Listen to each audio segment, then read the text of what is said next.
It's the Fellowship of the Geek Show, a weekly podcast about comics, the comic book industry, and other geek pop culture.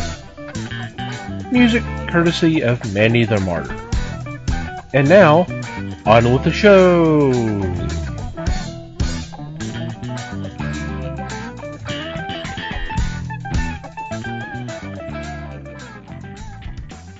Hey there, everybody.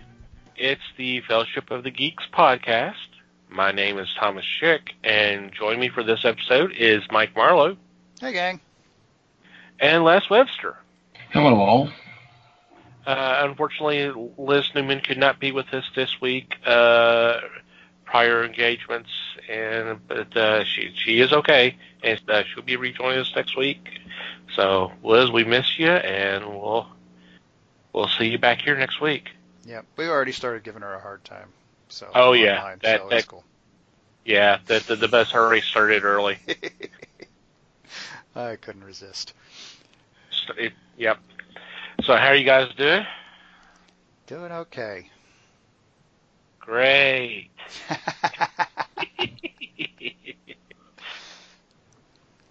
about you, Les? How are you doing? Doing well, thanks. And you? Great. Oh, okay. I see a theme coming. She's not even here to enjoy it. Nope. I hope everybody out there is doing okay. So what's been going on in your corner of the galaxy? Well, I've been complaining enough lately about my huge backlog of comics, and so I'm starting to work on them. So I finally have gotten around to Bill the Boy Wonder, which I liked it. It wasn't exactly what I was expecting, but I liked it anyway. It was well done for what it was. I kind of wasn't it was a little more written kind of like on a children's book type level. Yeah. Than I was thinking. Definitely a younger audience than, I kind of had the same opinion. I mean, it's really good. But it's an important story, and it's a good story, and it's well done for sure. I very much recommend it to people. And I also have started in a complete shift of gears, reading another Hellboy omnibus. So, Woo-hoo. Fun stuff there, although a bit darker. Just a tad. Just a smidge. Just a tad. Good stuff, though. Oh, yeah. How about you, Les? Well, when I was in the library the other day, I came across a magazine, Texas Journey, which is put out by AAA. Mm-hmm. They had an article about the Martha Lights. And this is something that has always intrigued me. So I read the article, which is not very long, but it still gets me going that I want to make the trip. Now it's like 9 hours of driving. Oh, easily. So, I'm sorry? Easily 9 hours. Yeah. Yeah, I drove to Corpus once, and it was 10. Marcus, not exactly the same direction, but yeah, it's down there. Well, south versus southwest, it's not bad, but it's something I still have in my mind to do. And just to read this was something that kicked me again to try to come up with it. Maybe talk the wife into it, and I'm sure she would love it because it is UFOs and all that sort. So that just was the key thing for me this week, was locating this great article to stimulate the blood again. So I was really happy with it. A little bit of inspiration. Mm. Cool. Boy, I'm just going to surprise the heck out of you guys. Nothing, huh? No. I actually got something. I actually picked up a couple Epic collections. Oh, man. I Do tell. I'm shocked. I just can't believe this. They both happen to be Captain America. Or I'll actually also pick up the Miss Marvel, which is very timely with the movie not too far away. And it's actually one of my picks here real recently. But the Captain America collections I got was Coming of Falcon, which actually introduced Sam Wilson and as the Falcon. And then Captain Lives Again, which is the early Captain America stories after he returned. But it's kind of great going back and reading some of those, especially the Falcon trade, because literally within pages he went from Kirby art to Gene Clone's art to Jim Steranko's art, literally in pages. Just, wow. I mean, yeah, it was. So I mean, it was all over the map artistically, but it was great. It was great stuff. Right, all over the map, but in a really good way. In a really good way. So yes, I have added to my collection. Dun-dun-dun. Sweet. Mm-hmm. Okay, before we get into this week's topic, I want to take a couple moments to thank our fine sponsors, Things from Another World.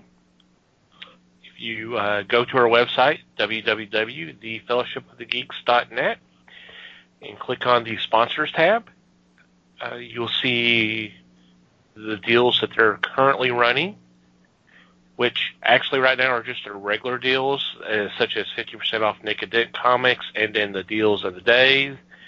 But I'm sure there will be some new sales coming out here real soon, and just follow. Just we keep that up to date on a regular basis, so check that out. And while you're there, click on one of the links, or click on the ad at the bottom, and I'll take you to their website. Let them know that we sent you their way, and just knock yourself out. I mean, there's going to be some great geekery stuff there. Comics, trades, toys, other collectibles. Just knock yourself out. And thank you, Things from Another World, for being a sponsor of the Fellowship. Okay. This week, we were fortunate enough to have Madeleine Holly Rosing join us again. She, the writer of Boston Metaphysical Society. She has a new Kickstarter that, as the time this drops, has already been going for a few days. She was nice enough to join us again to talk about that and catch us up with what's been going on in this world and what's been going on in her world, with all the conventions and little. She just recently had surgery. She'll go into that too. But nice little conversation, basically between her and Mike. I might have dominated it a little bit. That's okay. So, without any further ado, here's our interview with Madeleine Holly Rosing. Well, for your listeners who don't know who I am, my name is Madeleine Holly Rosing. I'm the writer-creator of the steampunk supernatural series, Boston Metaphysical Society. And we are launching a new Kickstarter on Wednesday, January 23rd, featuring our latest standalone continuation of the series called Boston Metaphysical Society, The Spirit of Rebellion. And it is a Caitlin O'Sullivan story. Caitlin is a spirit photographer and a medium from the wrong side of the tracks. And it is a continuation from the end of the 6-issue miniseries. So it continues on after the team, her, Samuel, and Granville have defeated the Shifter. For those who don't know the basic premise of the series, it's about an ex-Pinkerton detective, a spirit photographer, and a genius scientist who battles supernatural forces in late 1800s Boston. And I was inspired by this particular story by a conversation I had with a fan a couple years ago. And we were sitting down, we were at what was then known as, it's now Gaslight Expo, it's a steampunk convention. It used to be called Gaslight Gathering. And we were talking about female characters in steampunk, and how they often take a lead role, and how Caitlin was actually part of a team. But there were many decisions that she had made in the original series that are now coming back to haunt her, so to speak. Because, you make a decision and there's, you're accountable for that. Things happen and nothing stays the same. So this is her story, and I've wanted to do that for a while. So it was a lot of fun, and Gwen Tavares is back on board doing the art and the coloring. Yay! And Troy Pataria is back doing the lettering. Awesome. And it is a 34-page story in a 44-page perfect bound book. I like to use the high paper specs for my work, just because I want the artist's work and the coloring to really pop. So I want to do right by my artist. So I like to use high spec paper grades and stuff like that. Very nice. Awesome. Yeah, I got to say I'm looking forward to the Caitlin story here, because the setting that you've built, the Boston that you've built here, is, I don't want to say it's different from 1890s Boston. I'm sure it's not that different, honestly. But that whole wrong side of the tracks thing you mentioned with Caitlin, that puts her in a very interesting position, and I'm looking forward to seeing that explored a little bit. Yeah, in particular, with her relationship with Samuel, and but it is, all of this is alternate history. And if you guys don't know this, the first Boston metaphysical novel came out last fall. Oh yes, I know. Yeah. we're gonna talk a little bit about that. Okay. Yeah, called A Storm of Secrets. So yeah, that was written for the fans. I mean, there's no doubt about that. But yeah, it's just one among many will be coming. Oh, good, because I got to say that reading that book has really made me want, and this is the total history geek in me, I would love to see like a history textbook for the great states of America up to the time, up to like 1900. That would just be, I would just be in geek heaven at that point. Yeah, the breakaway point, the divergent point, was the War of 1812 in my universe. Mm-hmm. And there's mention of that actually in the novel as well. That's when things started to diverge from the history we have today, from the alternate history that I created. And this year, I hope, the plan is to start writing a series, a trilogy, based on the House Wars, which is my version of the American Civil War. So those will be, brand new characters, but some characters you will have met. It'll be younger versions of them, obviously, in some of the novellas. I don't know if you ever read Steampunk Rat.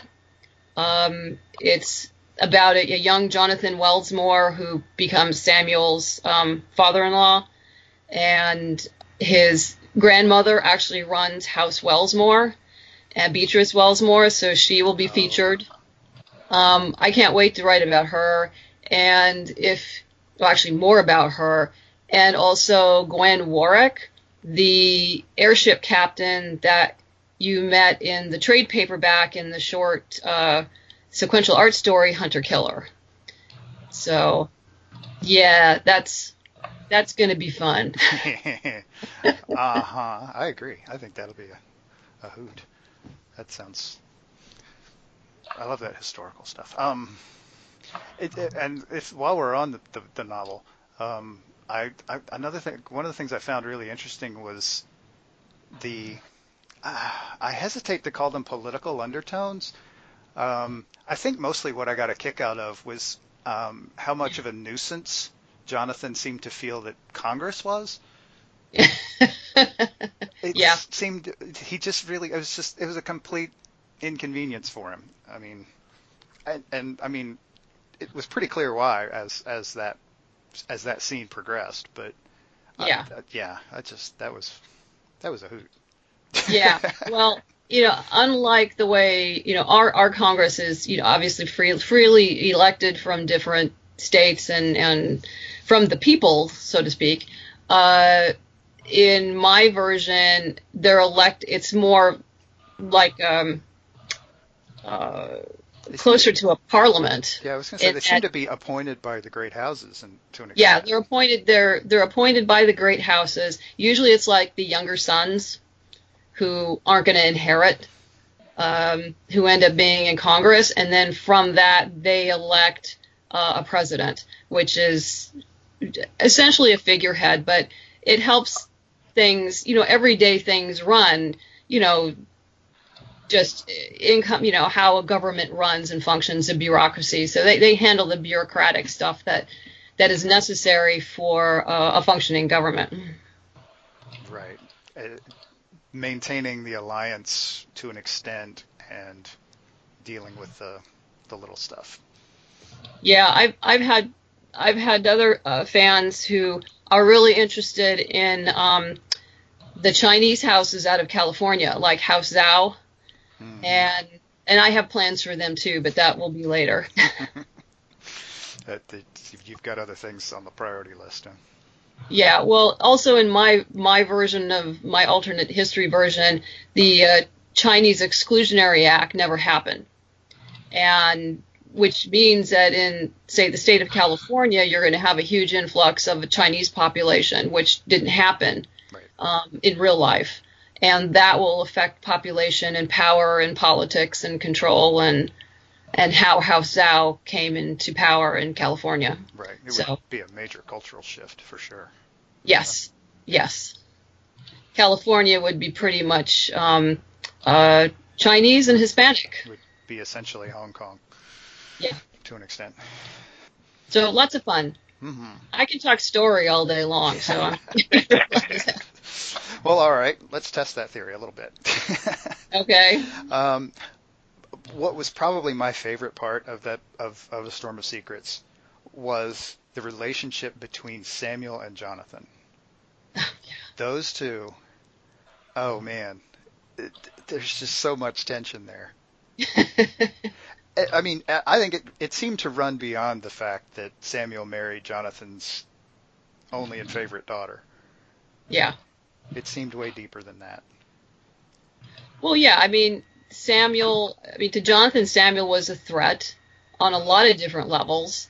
Politically, he knew Elizabeth's secret, politically and personally.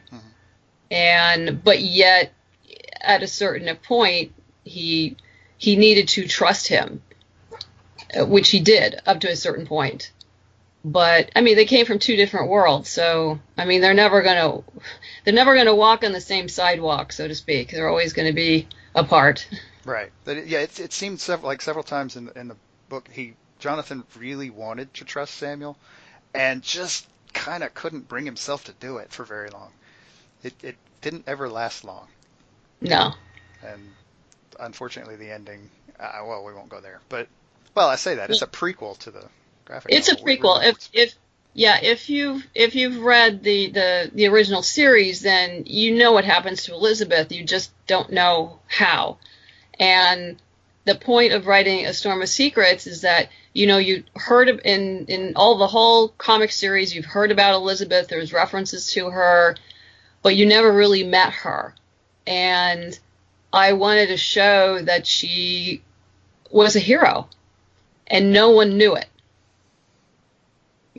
She was a hero, and no one ever knew, and which is actually a a metaphor for, quite frankly, how many women have saved the world and no one knows about it. Yeah, you never hear that part. You never hear that part.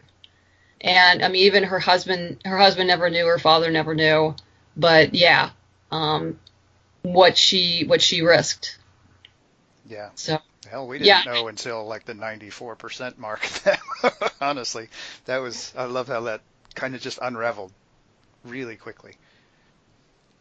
Yeah. Again, not to get too spoilery, but.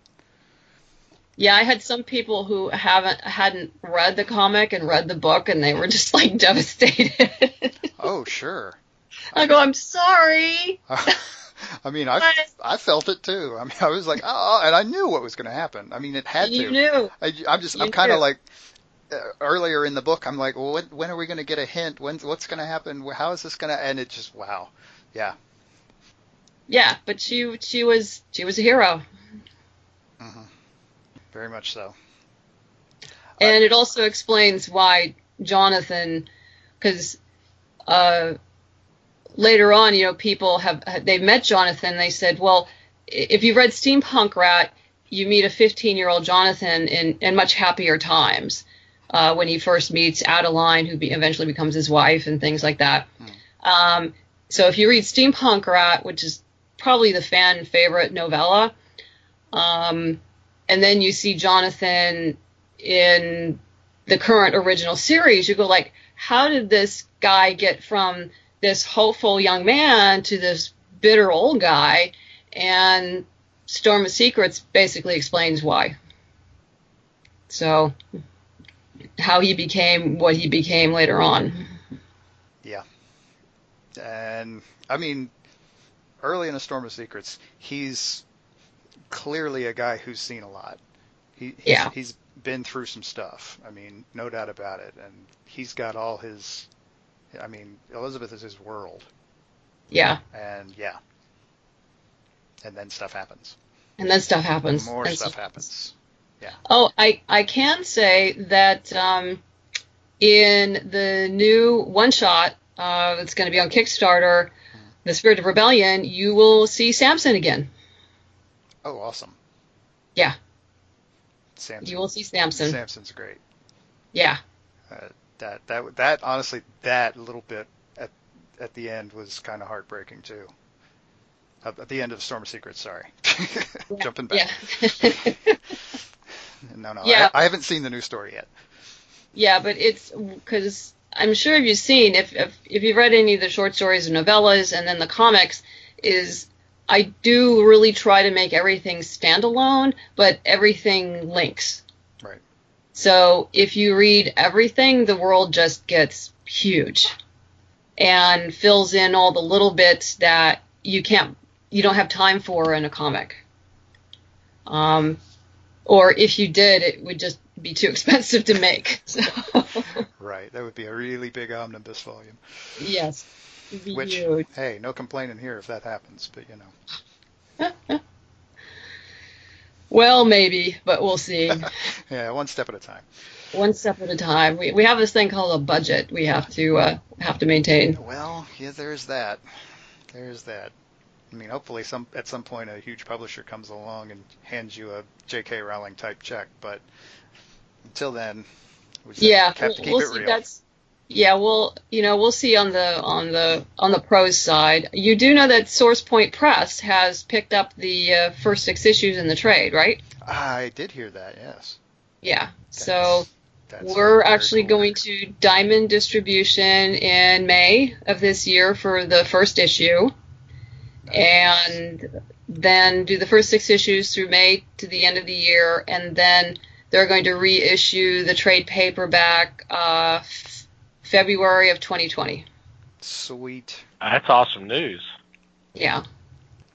So please encourage people to go to their local comic book stores and order it. Absolutely. Yep, exactly. I know one comic book store that would be happy to do that. And that's a start. Name. That's a start. It's a start, you know. Hey, one store, one person at a time. Yep. That's how it works. Absolutely. Okay, so What cons are you planning on hitting this year? Let's see. First one will be Clockwork Alchemy, which is up in Burlingame. It's a very small steampunk convention. Then we've got WonderCon right after that. I know we'll be at Denver, San Diego, Rose City. Where else? Something else. I forget. I know Gaslight Expo, of course, in the fall. I try to hit. Been working on some of the larger, just hitting the larger cons, just so I can spend more time being creative instead of traveling. Right. It can be a bit of a drag. No, I love doing the cons, but it's like it takes a long time.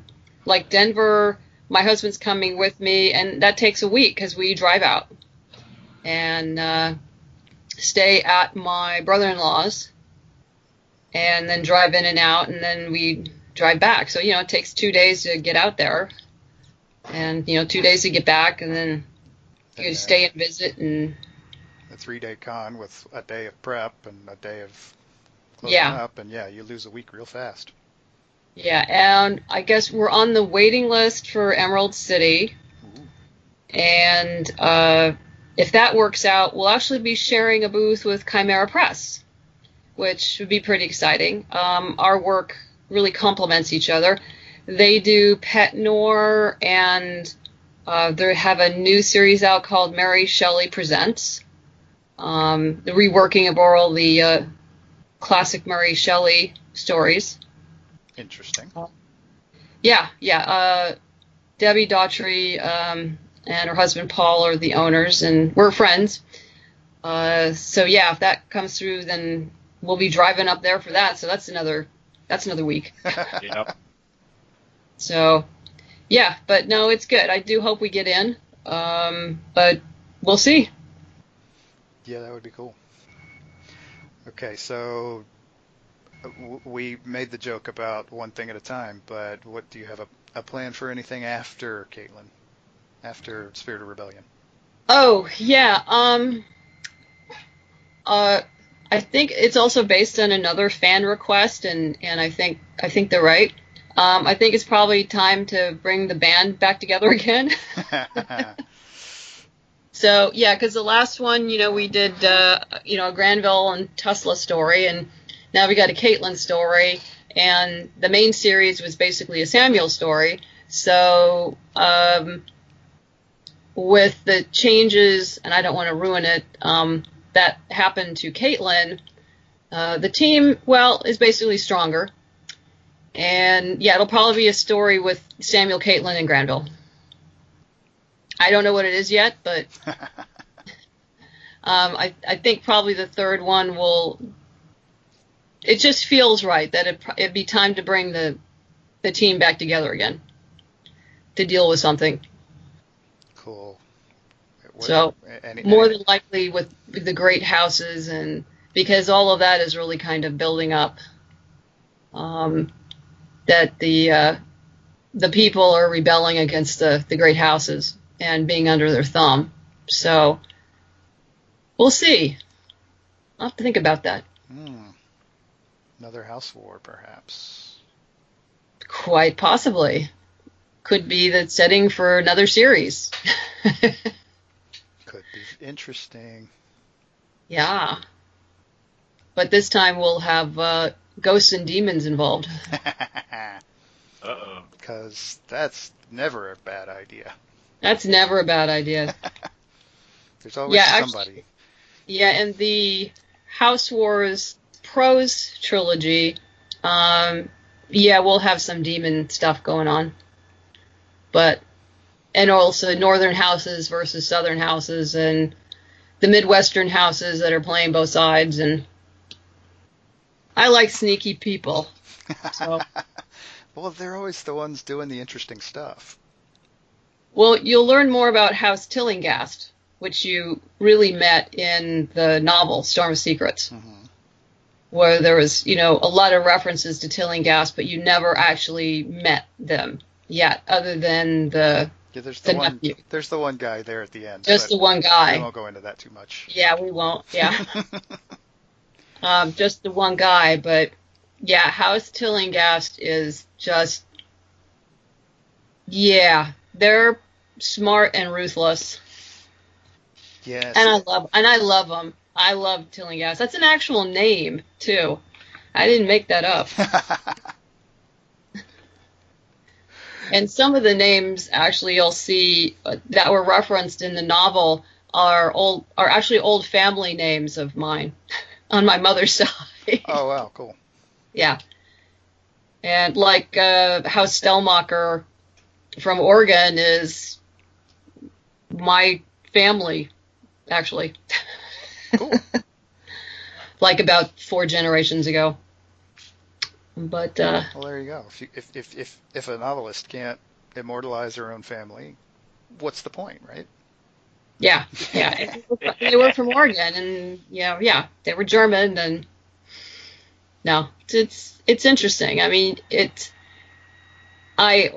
whenever I do a panel or I teach a class on writing and characters, I tell people to mind their own family. Is, what are the traditions what family traditions you have?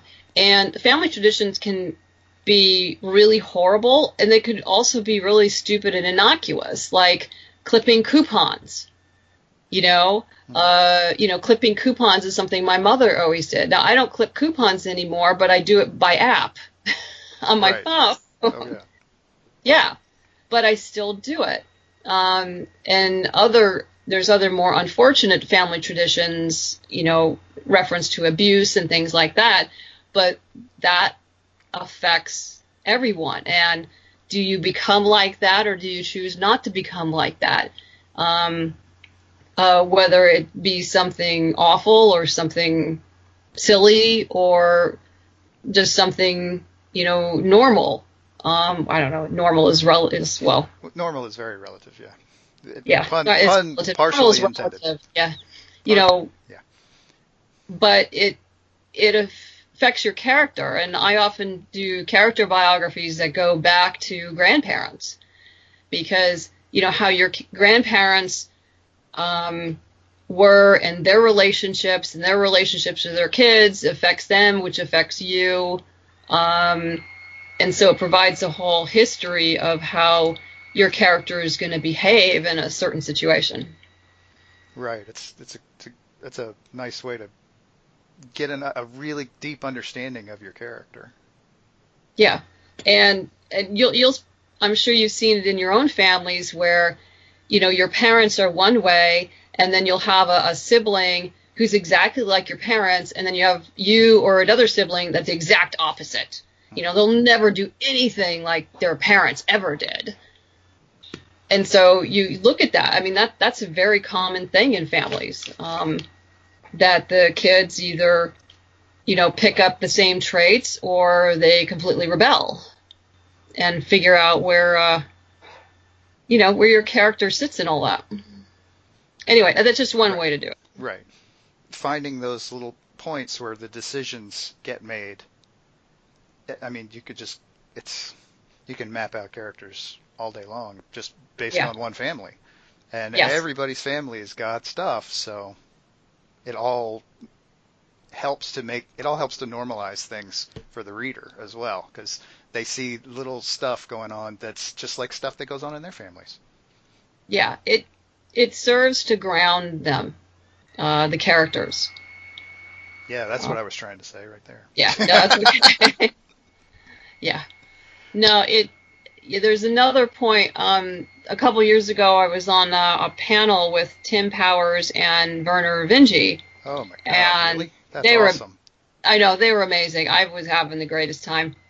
I'm going I want a panel with you guys, and it was for 3 days. So we were on the same panel for 3 days, and so each day would just kind of grow. It just kind of morphed into this thing we were doing, and it turned out to be really interesting. And one of the things we talked about was anchoring your story in reality, because particularly, Tim does a lot of alternate history, but you find a fact or something that's true, or even something, a science fact that's true, that people can anchor your story around that, and then everyone will, suspend their disbelief for everything else because you've anchored it in something true, or, some sort of, scientific fact that, they can grasp and then just kind of go for it. Right. And But you can get away with an awful lot once you kind of get that grounding. Yes. And Tim Powers does. I've read a couple of his books. He Yeah. gets away with a lot of stuff. Yeah, and that's what he does. And so we had a really interesting conversation about that. And he and Werner were just absolutely delightful. And those were real interesting panels. And people who showed up, we had a great time. I bet. Holy cow, that would have been awesome. Yeah, no, it was interesting, to say the least. And learned a lot from them. I don't know if they learned anything from me, but you can't worry about that. No, I stopped doing that a while ago. But do you have any more questions about the novel or any of the characters, or feel free to write a review on Amazon, by the way. Yeah, I need to do that. That is definitely on my to-do list. Doesn't have to be long. No, right. You mentioned House Tillinghast. Yes. One of the other notes that I have written down, it just says Thomas. Because, man, that's an interesting situation. Thomas Rochester. Yes. Yes. Yeah. That he was kind of, well, I should back up here. He is the son of one of the crewmen of the prototype airship, the Philadelphia, Emmett Rochester, who you meet in Hunter Killer, the short story Hunter Killer, that's part of the trade. That's his father. And they're both like genius designers. And his father also worked as a navigator during the House Wars, an airship navigator. Well, there's two short stories. One is an old one called Clockwork Man, where you first meet House Tillinghast and their creations. And they basically, one of their early creations of a mechanical man, Mm-hmm. And then there's a new story that actually just came out called The Underground. It's part of an anthology. It literally just got released, called, where is it? They just arrived. I got my copies today, called Next Stop on the Number 13, and where you see more of the early Tillinghast experiments. And so Thomas is basically an upgraded version of many, many years of trying to turn men into machines, literal machines. And I hadn't really thought about doing a sequel to A Storm of Secrets, but if I do, and I imagine at some point at this time I probably will, it will probably center on Thomas. That would be very cool. Because it really thinks, he's, because of his situation and what happens, I've left it wide open for a story about him. Oh, yeah, totally. Yeah. And like to have him and then possibly, a Samuel Andrew story that coincides with that. I don't know the story yet, but after I finished it and got it out there, and I'm like, if I'm gonna do it, because people are going like, oh, I can't wait for the sequel. I'm going like, I had really planned for a sequel. You kind of, yeah, I have to say, you kind of wrote it so that there wasn't going to be one. I thought, there's not a need for a direct sequel to that. Whether, like you said, whether other stuff spins off from other characters. I can totally see a Thomas story and would love to see a Thomas story. Again, more Samson would be cool also. Yeah. Because he's a little on the open side after this book as well. It would be interesting to see where he goes. Well, you do in The Spirit of Rebellion, the new one. Oh, okay. Yeah. Right. Yeah, because he makes reference in the novel about his niece and going to Philadelphia, boarding house, and so that's where we see him again. Because actually, Caitlin and Samuel go to Philadelphia in the new book, the one that's launching on the 23rd. The one that is launching when people hear this, it'll be up for a few days. Yes. It'll have been up, and we will definitely put links in here for that. Needless to say, it would be kind of pointless not to. It would be kind of dumb at this point to leave that out, but yeah. Yeah, just to give a hint to people who haven't read A Storm of Secrets, Thomas Rochester is an African-American man who I mentioned is the son of a former navigator who decorated for his heroism during the House Wars, who grew up free. His father was an ex-slave. His mother was an ex-slave. But pretty much grew up in the house of James Warwick. He has a daughter, Gwen, and they're airship designers. And they are, in my world, are called middle district, which means they're pretty middle class. They work for the government and the great houses. That's how they make their living. And he is a very gifted man and decides that he doesn't want to work for the Warwicks anymore and goes to work for House Tillinghast because they can basically give him anything he wants until he saw something that he shouldn't have. And I don't want to ruin it, but you saw what happened when he saw something he shouldn't have. Mm-hmm. Yeah. So he is a very unique individual. And again, House Tillinghast, they're on the sneaky side. So yes. They have lots of secrets. They have many, many secrets. But they're a family that is very loyal to one another. So they are a very powerful adversary for the Weldsmores. And anybody else who gets in their way. Pretty much, yeah. I'm thinking Pretty there's much. not anybody I've seen so far that they wouldn't be an adversary for. Yeah. Yeah, but I'm going to have fun with that in the new series of novels with Beatrice Weldsmore basically facing off with Charles Tillinghast. He may have met her match with her in her. Yeah, I suspect that's possible. Just from passing references in A Storm of Secrets, Beatrice is a formidable woman. Yes.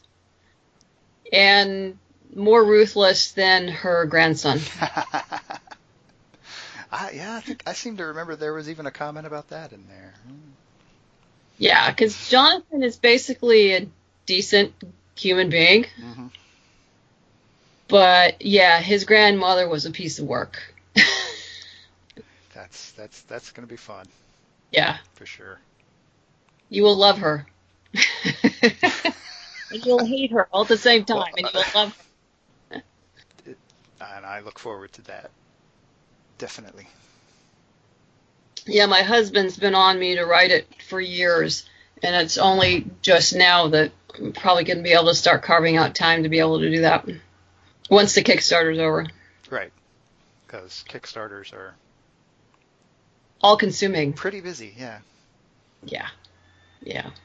Pretty busy. But they're also a great way to get their work out there.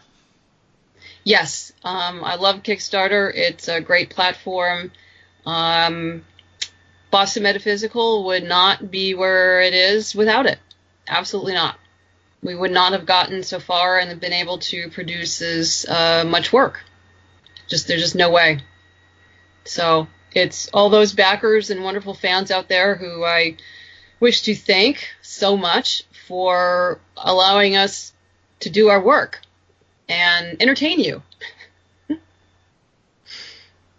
speaking of, do you have anything coming up in any other Kickstarters? Oh, as far as anthologies or something? Yeah. I mean, you did a couple last year.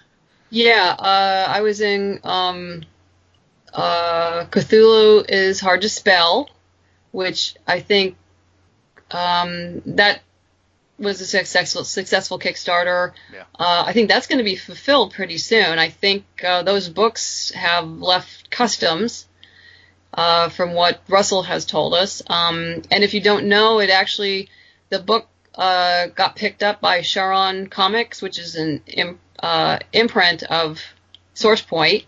And cool. So that book is going to be in Diamond, I think, later this year. Nice. Yeah. After it goes out, obviously after it gets delivered to Kickstarter backers. But yeah, I imagine it probably start getting out to backers in the next month or so. Awesome. I don't know when it's going to happen, but I do have a short story called The Airship Pirate that's part of the Rum Row anthology, and I don't know when that's going to be on Kickstarter. Andrew Maxwell is the creator of Rum Row, and he's had people come in and do stories. MJ Erickson is doing the art, and it's a very fun, cute thing that I did. Andrew's created a world where it's, instead of during Prohibition, the speakeasies are in airships, over New York, so the NYPD can't get to them. So if you want alcohol, you go up to the airships that circle around New York City, and the different gangs that control the booze. So I just created a little story of a little Irish girl and her dog who decide that they're going to hijack an airship, and they do. Cool. And get it away from some bad guys, and her and her dog have a great adventure. Nice. As it should be. Yeah. No, and I've seen some of MJ's pages, and they're just spectacular. They're just adorable. Her character sketches were amazing. I named the dog after a friend of mine who had lost his dachshund, and so I think he liked that. So he had his dog immortalized in a comic. That's nice. But it's adorably cute. Yeah, I don't know when he's going to do that. Hopefully later on this year. Yeah, we'll keep our eyes open for that one. That sounds like fun.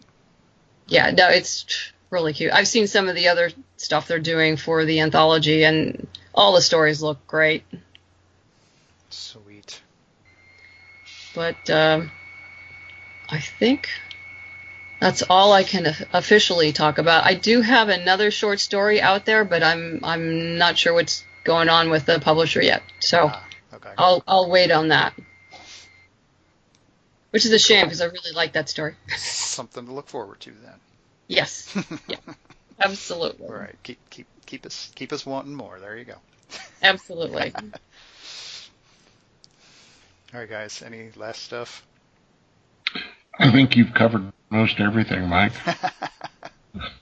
and I do appreciate it.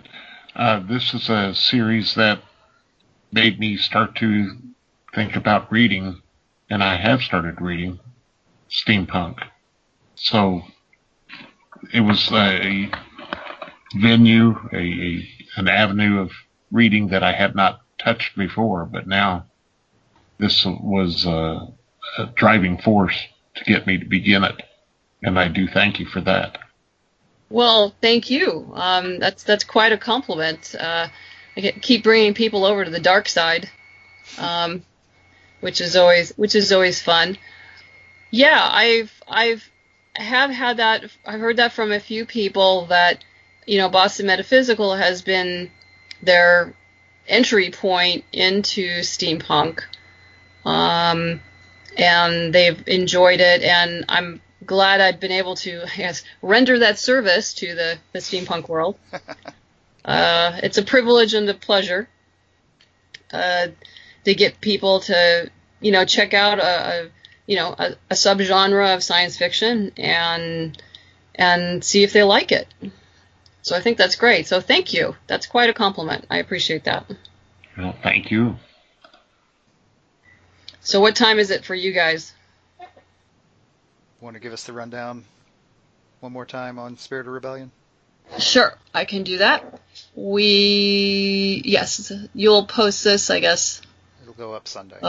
Sunday? So yeah. We launch on January 23rd, which would be tomorrow, but by then it'll be about a week.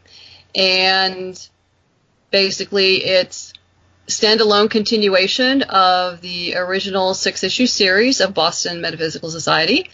The Spirit of Rebellion is a Caitlin O'Sullivan story, where essentially after saving Boston from the shifter, Caitlin is thrown out by her mother for working with Samuel in Granville.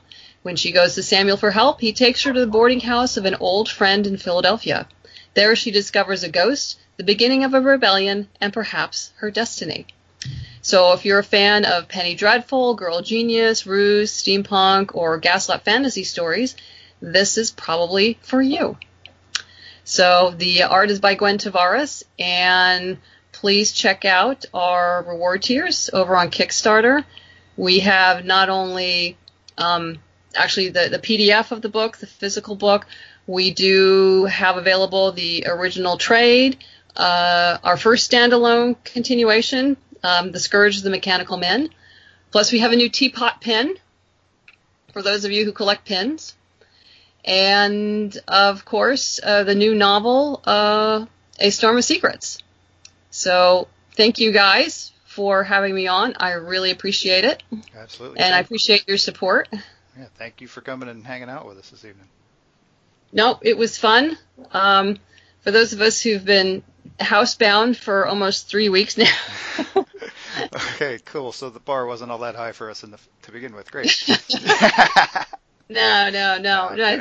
It's not. It is kind of strange though, because and I'll be stuck here for 3 more weeks until the shoulder heals and I can drive again. Well, but it's perfect timing for the Kickstarter, so who cares? I was gonna say you'll have plenty of time to focus on the Kickstarter. Absolutely. Awesome. Thanks, Madeleine, for coming to talk to us. Thank you so much.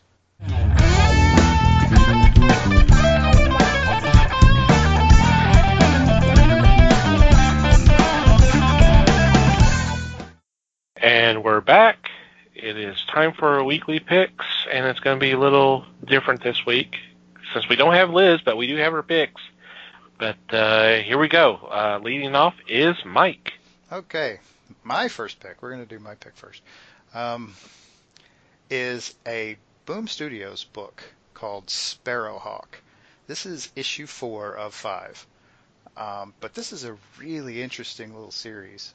I kind of didn't really know what to expect when I picked it up, but it's about a young woman who right off the bat gets trapped in a fairy realm. And her first thought, of course, is, I want to go home. She's maybe late teens age-wise. I don't remember if they ever mention an exact age on her. I don't think they do. But so she then starts meeting creatures, we'll say, because it's a fairy realm and there's not a whole lot of people involved.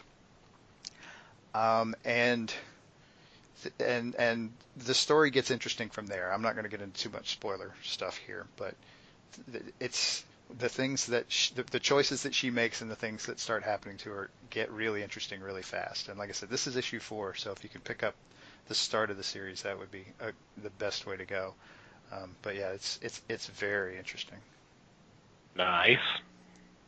Very cool. All right, I am up next, and for my first choice, I am going with Dynamite Comics, and it's Peter Cannon, Thunderbolt, #1.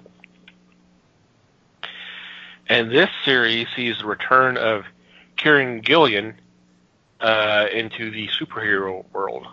He hadn't done a superhero book in a while.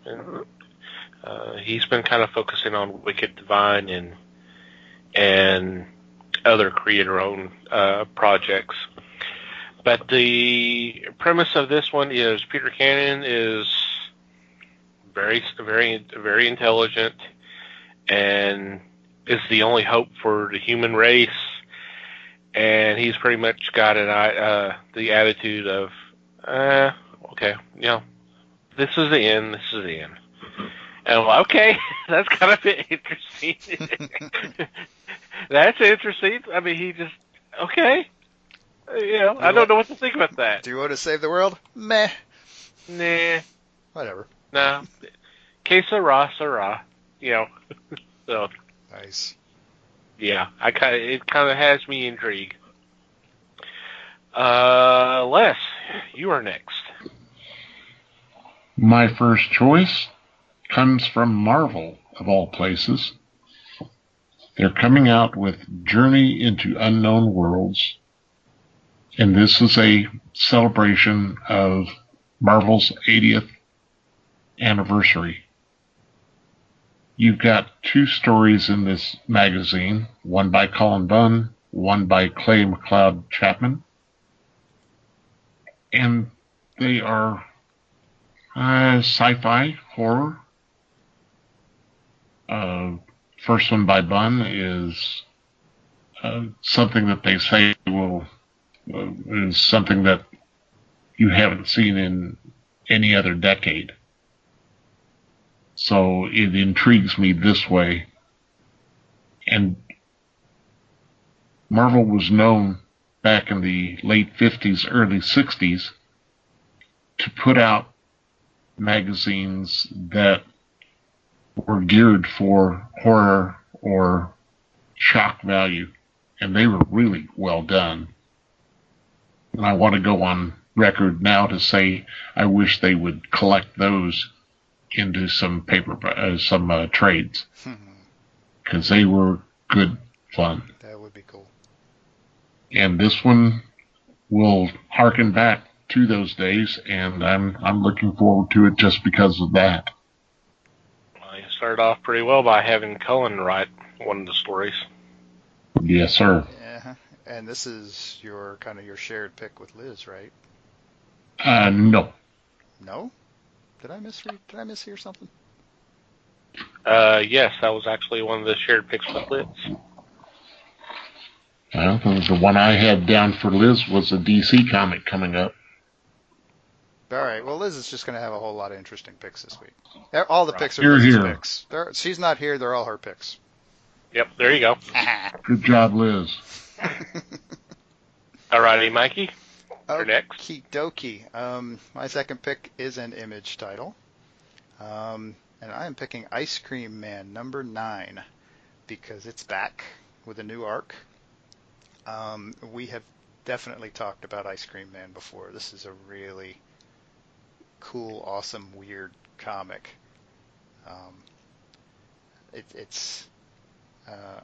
I'm not sure how to describe it. I kind of half-jokingly described it a bit ago off mic as Twilight Zone on crack.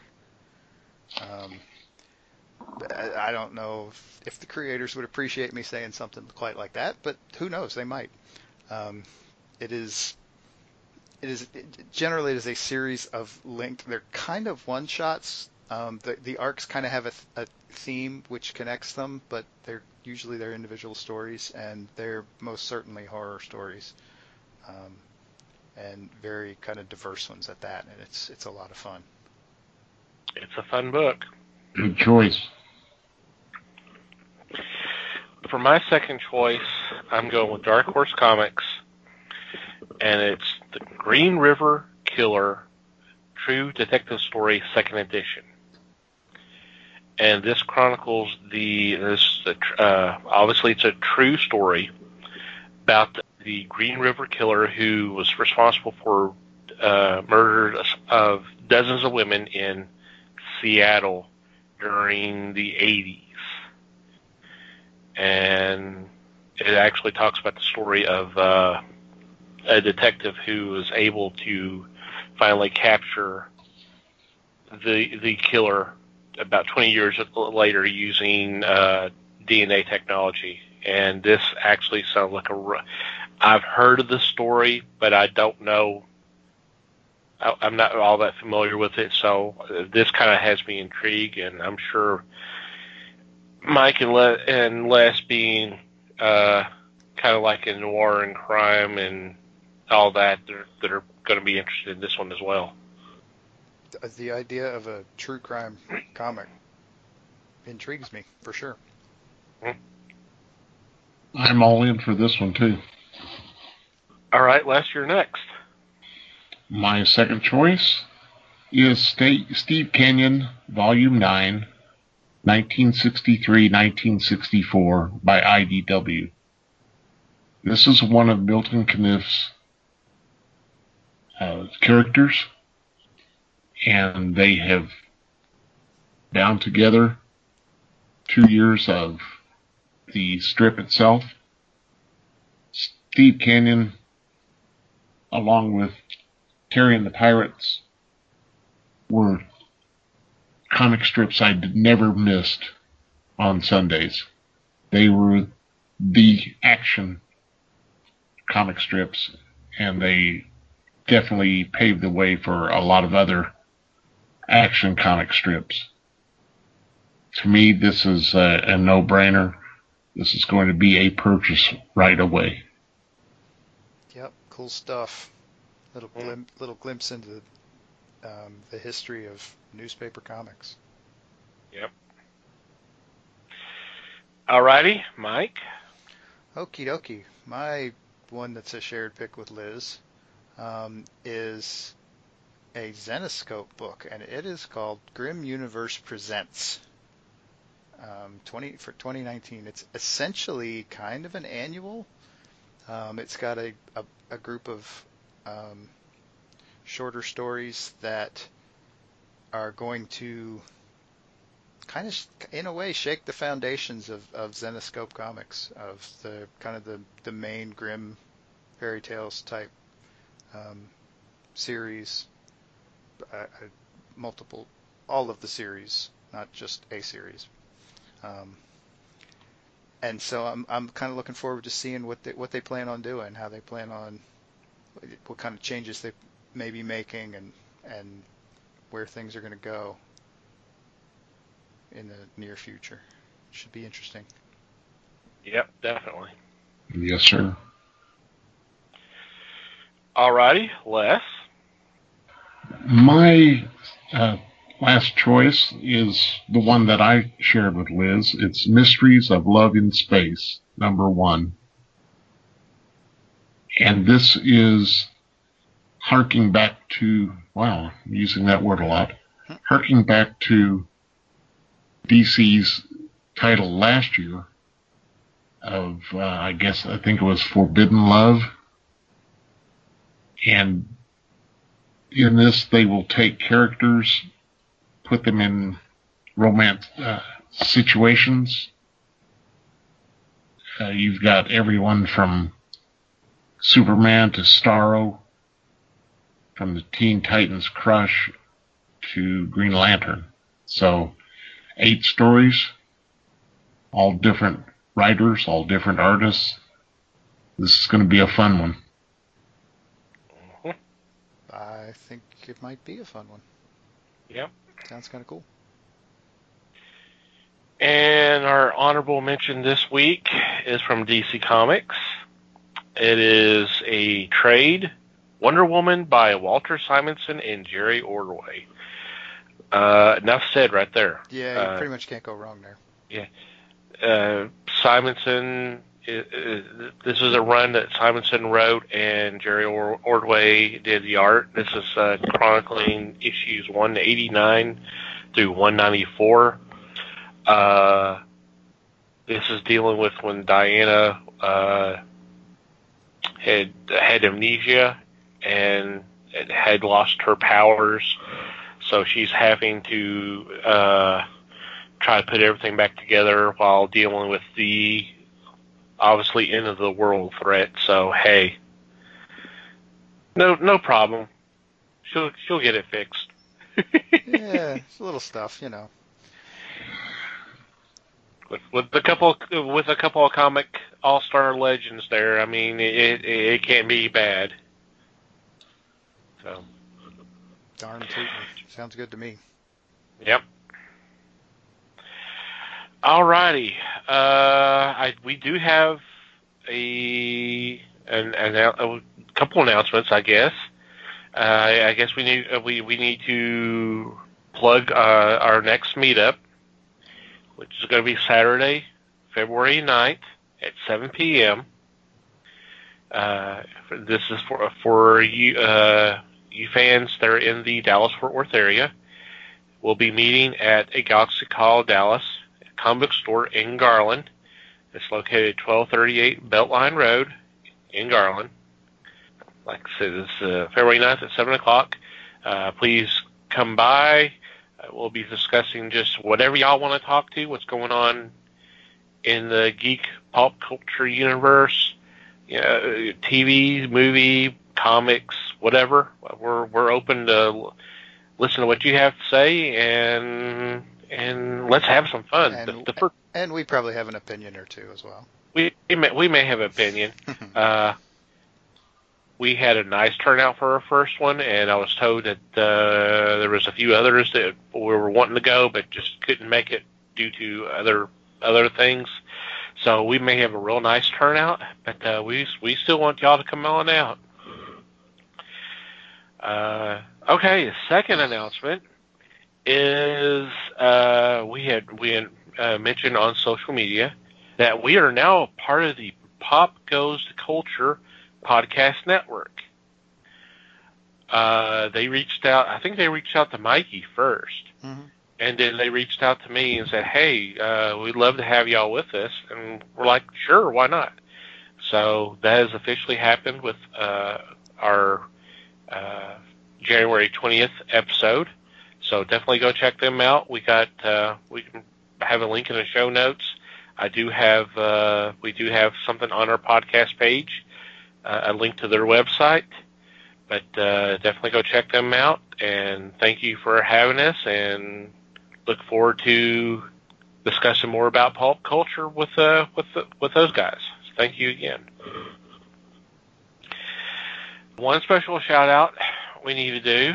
I'm sure y'all have seen it all on the comic blogs. I remember seeing it when it first came down on the 19th. But comics creator legend George Perez has essentially announced a retirement, definitely for a monthly book. He, from what I saw of the notice, he said, if he would be willing to do something if it was not monthly and he had enough lead time to where he can do the art. He's just between the eyesight and other health issues and all that, he just can't do it anymore. He's restricting his commissions.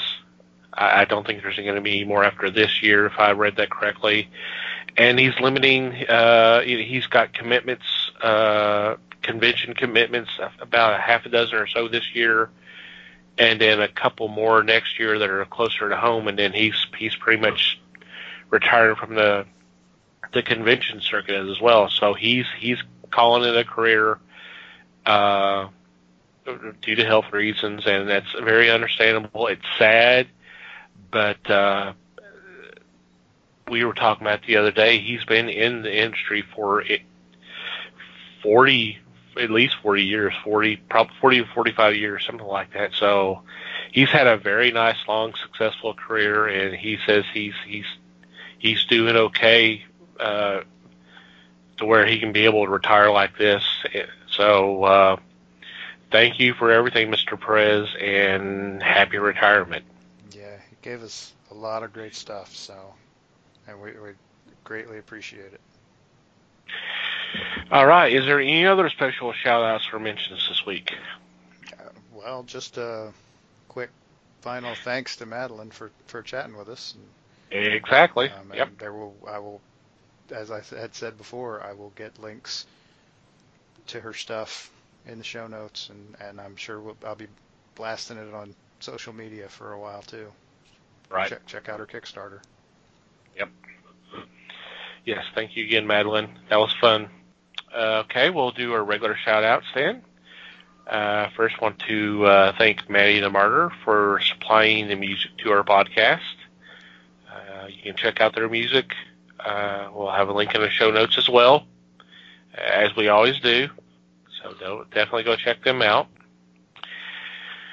Want to thank the fine folks of Potter and Family for spreading the word of the fellowship on Twitter. You should go check out some of their fine work. And the easiest way to do that is to go to Twitter and do a search, hashtag Potter and Family as one word, and just scroll down, and whatever catches your fancy, just click on that link, download an episode, and have fun. And finally, you, dear listener, thank you for downloading and listening to today's episode. It's much appreciated. We always value your support. We also value your feedback. We would love to hear from you. There are several ways you can do that. You can go to the website and click on the About Us page, and there's a contact form you can fill out there. Or email at thefellowshipofthegeeks.net if you want to just send us an email. Feel free to follow us on social media. On Facebook, we are the Fellowship of the Geeks. And on Twitter, we are at Fellowship Geeks. And if you like to follow our personal Twitter accounts, feel free to. Mike can be found at Mikey Geek. Liz can be found at LN_geek. She's now officially a geek. Woohoo! And I can be found at Tom TC Geek. And wherever you download our episodes, whether it's through iTunes, Google Podcast, iHeartRadio, Stitcher, Spotify, YouTube, if you would, please rate our show, and if you have a couple extra moments to spare, a review would be awesome. Anything else before we call it an evening? Just the usual. Thanks, everybody. Thank you very much. Thank you for listening once again, everybody. We do appreciate your support. And until next time, read more comics and support your local stores.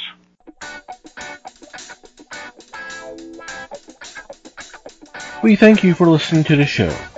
Comments, suggestions, and questions can be sent to email at thefellowshipofthegeeks.net. You can follow us on Facebook at The Fellowship of the Geeks and on Twitter at Fellowship Geeks.